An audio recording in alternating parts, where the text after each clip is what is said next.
সন্ত্রাসী তৎপরতার কারণে গত ২ মাসের বেশি সময় ধরে বন্ধ থাকার পর অবশেষে পর্যটকদের জন্য উন্মুক্ত করে দেয়া হয়েছে বান্দরবানের থানচি উপজেলার অন্যতম পর্যটন কেন্দ্রগুলো। এ বিষয়ে বিস্তারিত জানাতে যুক্ত হচ্ছেন আমাদের সাথে সহকর্মী রতন কুমার দে। রতন, পর্যটন কেন্দ্রগুলোতে মানুষের ভিড় কেমন দেখছেন?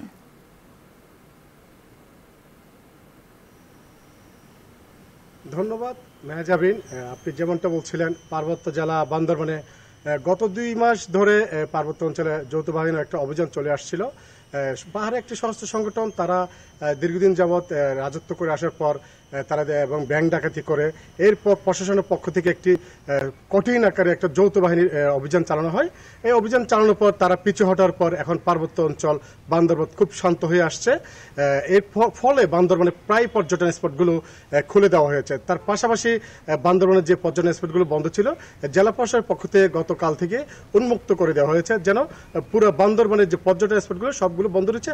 তবে কিছুটা পর্যটন স্পটগুলো যেমন রংছড়ি, দেবতাকুম এবং এই ধরনের দুই একটা পর্যটন স্পট পর্যটকদের একটু নিরুৎসাহ করা হয়েছে। তার কারণ হচ্ছে ওখানে এখনো যাতায়াতের ব্যবস্থা তেমন ভালো না।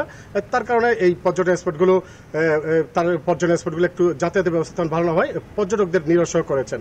তো এ ব্যাপারে আমরা জেলা প্রশাসনের সাথে কথা বলছি। জেলা প্রশাসন জেনেছে বান্দরবানের পর্যটকদের সমস্ত উন্মুক্ত করা হয়েছে, পর্যটকদের কোনো বাধা নাই বলে আমাদেরকে জানিয়েছেন। কিন্তু আর পাশাপাশি জানিয়েছেন তারপরও এই অভিযান এবং যৌথ বাহিনীর অভিযানটি চলমান থাকবে বলে আমাদেরকে জানিয়েছেন। অভিযান থাকবে বলে জানিয়েছেন। তো এই ছিল আমার কাছে বান্দরবানের পর্যটনের সর্বশেষ। ফিরছি স্টুডিওতে, মেহজাবিন আপনার কাছে।